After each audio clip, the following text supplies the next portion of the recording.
ನಮಸ್ಕಾರ ಸ್ನೇಹಿತರೆ, ತಾಯಿಯ ಯೂಟ್ಯೂಬ್ ಚಾನಲ್ಗೆ ತಮ್ಮೆಲ್ಲರಿಗೂ ಆತ್ಮೀಯ ಸ್ವಾಗತ. ಸ್ನೇಹಿತರೆ, ಈ ದಿನದ ವಿಡಿಯೋದಲ್ಲಿ ರೂಪಿಕಾ ಎಂಬತಕ್ಕಂಥವ್ರು ಒಂದು ಕಮೆಂಟ್ ಮಾಡಿದ್ದಾರೆ. ಆ ಕಮೆಂಟ್ನ ವಿಚಾರ ಈ ರೀತಿಯಾಗಿ ಇದೆ.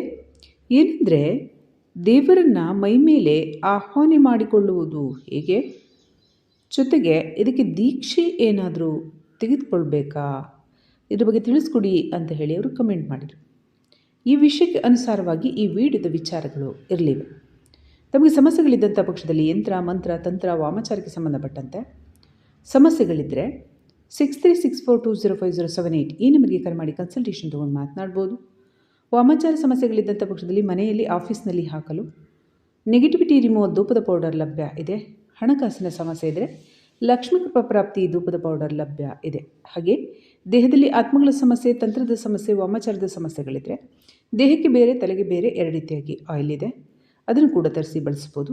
ಹಾಗೆ ಹುಳ್ಕಲ್ ನೋವಿಗೆ ಸಂಬಂಧಪಟ್ಟಂಥ ಔಷಧಿ, ಹೊಟ್ಟೆಗೆ ಮದ್ದು ಹಾಕಿದರೆ ಅಂಥ ಸಮಸ್ಯೆ ನಿವಾರಣೆಗೆ ಔಷಧಿ, ಮರವು ಅಥವಾ ಮಕ್ಕಳಿಗೆ ವಿದ್ಯಾಭ್ಯಾಸದಲ್ಲಿ ಜ್ಞಾನದ ಕೊರತೆ ಇದ್ದರೆ ಅಂಥ ಸಮಸ್ಯೆ ನಿವಾರಣೆಗೆ ಔಷಧಿ ಲಭ್ಯ ಇದೆ. ಹಾಗೆಯೇ ಸಮಸ್ಯೆಗಳಿದ್ದಂಥ ಪಕ್ಷದಲ್ಲಿ ಆ ಸಮಸ್ಯೆಗಳ ನಿವಾರಣೆಗೆ ಮತ್ತು ವಿದ್ಯಾಭ್ಯಾಸದಲ್ಲಿ ಪ್ರಗತಿ, ಮದುವೆಗೆ ಸಂಬಂಧಪಟ್ಟಂತೆ, ಮನೆಗೆ ಸಂಬಂಧಪಟ್ಟಂತೆ, ತಂತ್ರ, ಮಂತ್ರ, ವಾಮಾಚಾರ, ದೋಷಗಳ ನಿವಾರಣೆಗೆ ಸಂಬಂಧಪಟ್ಟಂತೆ ಯಂತ್ರಗಳನ್ನು ಕೂಡ ಮಾಡಿಸ್ಬೋದು. ದೋಷಗಳ ನಿವಾರಣೆಗೆ ಮತ್ತು ಅನುಕೂಲಕ್ಕಾಗಿಯೂ ಕೂಡ, ಅಂದರೆ ವಿದ್ಯಾಭ್ಯಾಸದಲ್ಲಿ ಅನುಕೂಲ ಆಗಬೇಕು ಅಥವಾ ದೋಷಗಳ ನಿವಾರಣೆ ಆಗಬೇಕು, ಅದರಿಂದ ಅನುಕೂಲಗಳು ಲಭ್ಯ ಆಗಬೇಕು, ಈ ರೀತಿಯಾಗಿ ಯಂತ್ರಗಳನ್ನು ಕೂಡ ನೀವು ಮಾಡಿಸ್ಬೋದು. ಹಾಗೆ ಜೀವಕ್ಕೆ ಹಾನಿ ಇದ್ದಂಥ ಪಕ್ಷದಲ್ಲೂ ಕೂಡ ಅಂಥ ಸಂದರ್ಭದಲ್ಲಿ ಯಂತ್ರಗಳನ್ನು ನೀವು ಮಾಡಿಸ್ಬೋದು. ಈಗ ವಿಡಿಯೋದ ವಿಚಾರಕ್ಕೆ ಬರೋಣ. ದೇವರನ್ನು ಮೈ ಮೇಲೆ ಆಹ್ವಾನ ಮಾಡಿಕೊಳ್ಳುವುದು ಹೇಗೆ ಅಂತ ಗಮನಿಸಿ. ದೇವರನ್ನು ಮೈ ಮೇಲೆ ಆಹ್ವಾನ ಮಾಡಿಕೊಳ್ಳೋದಕ್ಕೆ ಆಗೋದಿಲ್ಲ.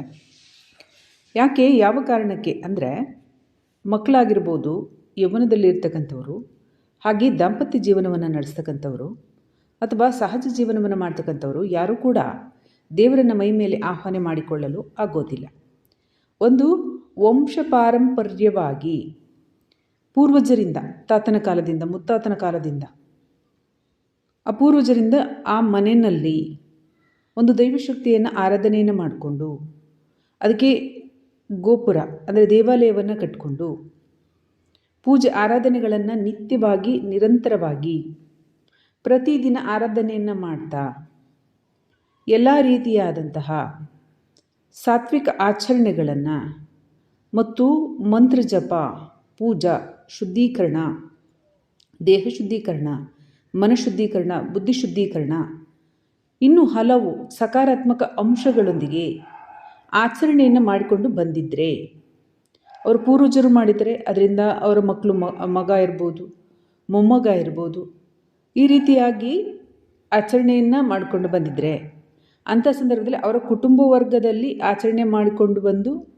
ಪೂಜಾ ಕೈಕರ್ಯಗಳು ನಿರಂತರವಾಗಿದ್ದರೆ, ಒಂದು ತಲೆಮಾರಾದರೂ ಸರಿಯೇ ಅಥವಾ ಹಲವು ವರ್ಷಗಳಾದರೂ ಸರಿಯೇ, ಈ ರೀತಿಯಾಗಿ ಆಚರಣೆಯನ್ನು ಮಾಡಿಕೊಂಡು ಬಂದು ದೈವ ಕೃಪೆ ಲಭ್ಯವಿದ್ದರೆ, ಹೇಗೆ ಒಂದು ವೇಳೆ ಕನಸಿನಲ್ಲಿ ಮಾರ್ಗದರ್ಶನ ಅಥವಾ ದರ್ಶನ ಲಭ್ಯವಾಗ್ತಕ್ಕಂಥದ್ದು, ಅದರ ನಂತರದಲ್ಲಿ ದೈವಿಕ ಕಾರ್ಯಗಳು ಅಂದರೆ ಮನುಕುಲದ ಕಲ್ಯಾಣಕ್ಕೆ, ಅಂದರೆ ಮನುಜರ ಕಲ್ಯಾಣಕ್ಕೆ, ಮನುಷ್ಯರ ಕಲ್ಯಾಣಕ್ಕೆ ಸಂಬಂಧಪಟ್ಟಂತೆ ಸಮಸ್ಯೆಗಳ ನಿವಾರಣೆಗೆ, ಅನುಕೂಲಕ್ಕಾಗಿ ನಾನು ನಿನ್ನಲ್ಲಿ ಬರ್ತೇನೆ ಮತ್ತು ಈ ಒಂದು ಮನುಕುಲದ ಕಲ್ಯಾಣಕ್ಕೆ ಕಾರ್ಯಗಳಿಗೆ ನೀನು ಮಾದರಿಯಾಗಬೇಕು ಅಥವಾ ಸಾಕ್ಷಿಯಾಗಬೇಕು ಅಂತ ಹೇಳೇನಾದ್ರೂ ದೈವಶಕ್ತಿ ಮಾರ್ಗದರ್ಶನವನ್ನು ನೀಡಿದರೆ, ನಿರ್ದೇಶನವನ್ನು ನೀಡಿದರೆ, ಆಶೀರ್ವಾದವನ್ನು ನೀಡಿದರೆ, ಅಂತಹ ಸಂದರ್ಭದಲ್ಲಿ ಮಾತ್ರ ಆ ಒಂದು ಮನುಷ್ಯ ಎಂಬತಕ್ಕಂತಹ ಜೀವ ಶುದ್ಧಾಚರಣೆಗಳೊಂದಿಗೆ ಭಗವಂತನನ್ನು ಪ್ರಾರ್ಥನೆಯನ್ನು ಮಾಡಿದಾಗ ಮಾತ್ರ ದೇವಾಲಯದಲ್ಲಿ ಶುದ್ಧೀಕರಣ, ಆ ದೇವಾಲಯದಲ್ಲಿ ಇರ್ತಕ್ಕಂಥ ಅರ್ಚಕ ಆಗಿರ್ಬೋದು, ಈ ಒಂದು ದೈವ ಭಕ್ತರಾಗಿರ್ಬೋದು, ಅವರಲ್ಲಿ ಶುದ್ಧೀಕರಣ, ಮೊದಲೇ ಹೇಳಿದಂಥ ಅಂಶಗಳೊಂದಿಗೆ ಶುದ್ಧೀಕರಣ ಇದ್ದು ದೈವಾಚರಣೆಗಳನ್ನು ಸರಿಯಾದ ರೀತಿಯಾಗಿ ನಿರ್ವಹಿಸ್ತಾ ಇದ್ದರೆ, ಲೋಕ ಕಲ್ಯಾಣಕ್ಕಾಗಿ, ಮನುಕುಲದ ಕಲ್ಯಾಣಕ್ಕಾಗಿ ಆಗ ದೈವವನ್ನು ಪ್ರಾರ್ಥಿಸಿದಾಗ ಅವರೇ ಹೇಳಿರುವ ಕಾರಣದಿಂದ ಆಗ ದೈವಶಕ್ತಿ ಅಂಶ ಮಾತ್ರದಲ್ಲಿ, ಗಮನಿಸಿ, ಅವರು ಪೂರ್ಣ ರೀತಿಯಾಗಿ ಯಾವುದೇ ಕಾರಣಕ್ಕೂ ಮನುಷ್ಯನಲ್ಲಿ ಬರಲಿಕ್ಕೆ ಸಾಧ್ಯನೇ ಇಲ್ಲ, ಅಸಾಧ್ಯ. ಏಕೆಂದರೆ ಅವರ ವಿಸ್ತಾರ ಸಂಕುಚಿತವಾದದ್ದಲ್ಲ. ಆಕಾಶವನ್ನೇ ಕೂಡ ನಾವು ನಮ್ಮ ಈ ಕಣ್ಣುಗಳಿಂದ ಪೂರ್ಣವಾಗಿ ನೋಡಲಿಕ್ಕಾಗೋದಿಲ್ಲ. ಎಲ್ಲಿಂದ ಎಲ್ಲಿಗೆ ಹೋದ್ರೂ ಕೂಡ ಆಕಾಶ ಕಾಣುತ್ತೆ. ಅಂಥದ್ರಲ್ಲಿ ನಮಗೆ ಕಾಣಿಸ್ತಕ್ಕಂಥ ಪಂಚತತ್ವದಲ್ಲಿ ಒಂದಾದಂಥ ಆಕಾಶ ತತ್ವ, ಆಕಾಶವನ್ನೇ ನಾವು ನಮ್ಮ ಕಣ್ಣಿನಿಂದ ಸಂಪೂರ್ಣವಾಗಿ ನೋಡಲಿಕ್ಕೆ ಆಗೋದಿಲ್ಲ. ಅಂದರೆ ಈ ತತ್ವಗಳನ್ನು ಮೀರಿ ಈ ತತ್ವಗಳನ್ನು ರಚನೆ ಮಾಡಿರ್ತಕ್ಕಂಥದ್ದು ದೈವಶಕ್ತಿ. ಈ ತತ್ವಗಳಿಗೂ ಮಿಗಿಲಾಗಿ ಇರ್ತಕ್ಕಂಥ ಅವರ ಗಾತ್ರವನ್ನು ಮನುಷ್ಯನಲ್ಲಿ ಸೇರಿಸಿಕೊಳ್ಳಲು ಅಥವಾ ಮನುಷ್ಯನಲ್ಲಿ ಆಹ್ವಾನಿಸಲು ಸಾಧ್ಯ ಆಗೋದಿಲ್ಲ. ಆದರೆ ಪ್ರಕೃತಿಯಲ್ಲಿ ಇರ್ತಕ್ಕಂತಹ ನಾವು ಗಾಳಿ ಎಂಬತಕ್ಕಂಥ ವಾತಾವರಣವನ್ನು ನಾವೇನು ನೋಡ್ತೇವೆ, ಅದರ ಒಂದು ಸಣ್ಣ ಪ್ರಮಾಣದ ಒಂದು ಬಾಟ್ಲಲ್ಲಿ ತುಂಬಿದ್ರೂ ಅಥವಾ ಒಂದು ಇಂಜೆಕ್ಷನ್ ಟ್ಯೂಬ್ ಅಂದ್ಕೊಳ್ಳಿ, ಅದರಲ್ಲಿ ಸ್ವಲ್ಪ ಈಗ ರಕ್ತ ತಗೋತಾರಲ್ವ, ಅದೇ ರೀತಿಯಾಗಿ ಒಂದು ಸ್ವಲ್ಪ ವಾಯುವನ್ನು ಕೂಡ ನಾವು ತೊಗೊಂಡು ಟೈರ್ಗಳಿಗೆ ಹಾಕಿರ್ತಾರೆ. ಈ ಥರ ಕಡಿಮೆ ಪ್ರಮಾಣದ ವಾಯುವನ್ನು ನಾವು ತೊಗೊಂಡು ಕೂಡ ಅದು ಕೂಡ ವಾಯು, ಮತ್ತು ಪ್ರಕೃತಿಯಲ್ಲಿ ಇರ್ತಕ್ಕಂಥದ್ದು ಕೂಡ ವಾಯು. ಹಾಗೆ ಭಗವಂತ ಎಲ್ಲ ಕಡೆ ವ್ಯಾಪ್ತವಾಗಿದ್ದರೂ ಕೂಡ ಆ ಒಂದು ಸ್ವಲ್ಪ ಅಲ್ಪ ಪ್ರಮಾಣದ ಶಕ್ತಿಯಲ್ಲಿ ಅಂದರೆ ನೀವು ಅಣು ಕಣಗಳನ್ನು ಕೇಳಿರ್ತೀರಾ, ಅಣು ಪರಮಾಣುಗಳನ್ನು ನೀವು ಕೇಳಿರ್ತೀರಾ. ಆ ರೀತಿಯಾಗಿ ಅಣು ಪರಮಾಣುಗಳೆಲ್ಲ ಯಾವ ರೀತಿಯಾಗಿರ್ತವೆ, ಶಕ್ತಿಯ ರೂಪದಲ್ಲಿರ್ತವೆ ಮತ್ತು ವೈಟ್ ಇರ್ತವೆ. ಹಾಗೆ ಅಂತಹ ಒಂದು ಶಕ್ತಿ ಸಂಯೋಜನೆ ಅಂತ ನಾವು ಕರಿಬೋದು. ಆ ಒಂದು ಅಲ್ಪ ಪ್ರಮಾಣದ ಶಕ್ತಿ ಭಗವಂತನಲ್ಲಿ ಏನಿರುತ್ತೆ ಅದು ಆ ಭಕ್ತನಲ್ಲಿ ಆಹ್ವಾನಿತವಾಗುತ್ತೆ, ಅಂದರೆ ಸೇರಿಕೊಳ್ಳುತ್ತೆ. ಆ ಸಂದರ್ಭದಲ್ಲಿ ದೊರೆತಕ್ಕಂತಹ ಮಾಹಿತಿಗಳಾಗಿರ್ಬೋದು, ಆ ಒಂದು ಮಾರ್ಗದರ್ಶನಗಳಾಗಿರ್ಬೋದು, ಸಮಸ್ಯೆಗಳಾಗಿರ್ಬೋದು, ಅದರ ನಿವಾರಣೆಗೆ ಏನು ಸಲಹೆಗಳನ್ನು ಕೊಡ್ತಾ ಇರ್ತಾರೆ. ದೇವಸ್ಥಾನಗಳಲ್ಲಿ ನೋಡಿ, ಕೆಲವು ಕಡೆ ಆ ದೈವ ಆಹ್ವಾನಿತವಾಗಿದೆ, ಅವರು ಹೇಳ್ತಾ ಇದ್ದಾರೆ, ಈ ವಾಣಿ ಸುಳ್ಳಾಗೋದಿಲ್ಲ, ಸತ್ಯವಾಗುತ್ತೆ, ಈ ರೀತಿಯಾಗಿ ಎಲ್ಲ ಹೇಳ್ತಕ್ಕಂಥ ಸಂದರ್ಭದಲ್ಲಿ ಏನು ಕಿಂಚಿತ್ ಮಾತ್ರದಲ್ಲಿ ಅವರಲ್ಲಿ ಸೇರಿಕೊಂಡು ಆಗ ಅಂಥ ಸಂದರ್ಭದಲ್ಲಿ ಹೇಳಿಸ್ತಕ್ಕಂಥ ಕಾರ್ಯವನ್ನು ಮಾಡ್ತಾರೆ. ಮಿದುಳನ್ನು ಕೀ ಮೂಲಕ ನಾವು ರಚನೆ ಮಾಡ್ಬೋದು. ಅಂದರೆ ಮಿದುಳಿನಲ್ಲಿ ಸಾವಿರಾರು ಅಂಶಗಳಿರ್ತಾವೆ, ವಿಷಯಗಳಿರ್ತಾವೆ, ಪದಗಳಿರ್ತಾವೆ, ಘಟನೆಗಳಿರ್ತಾವೆ, ವಿಷಯಗಳಿರ್ತಾವೆ. ಆದರೆ ನಾವು ಮಾತನಾಡ್ತಕ್ಕಂಥ ಸಂದರ್ಭದಲ್ಲಿ ಬರ್ತಕ್ಕಂಥದ್ದೇನು, ಒಂದೊಂದೇ ಪದಗಳ ಹಿಂದೆ ಒಂದೊಂದು ಬಂದಂತೆ. ಅದೇ ರೀತಿಯಾಗಿ ಭಗವಂತನ ಶಕ್ತಿ ಅಗಣಿತವಾಗಿರ್ತಕ್ಕಂಥದ್ದು.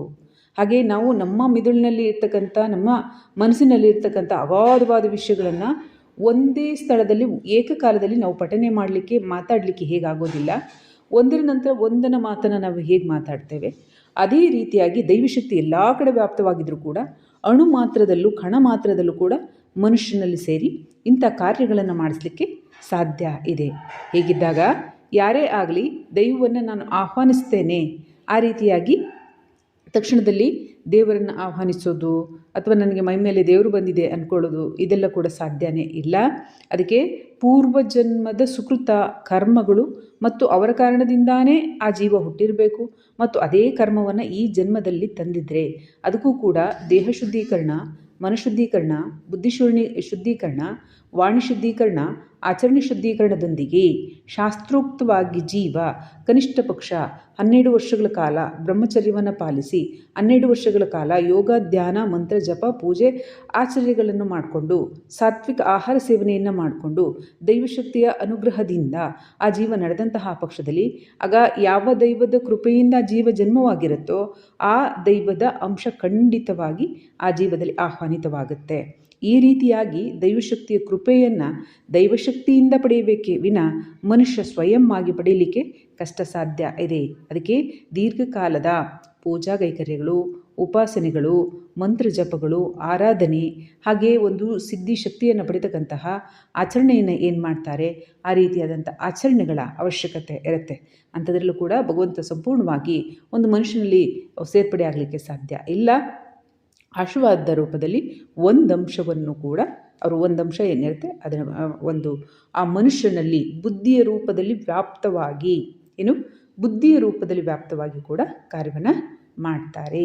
ಈ ರೀತಿಯಾಗಿ ಆ ದೈವಕೃಪೆ ಸ್ವಯಂ ಭಗವಂತನಿಂದ ಅನುಗ್ರಹಿತವಾಗಬೇಕು.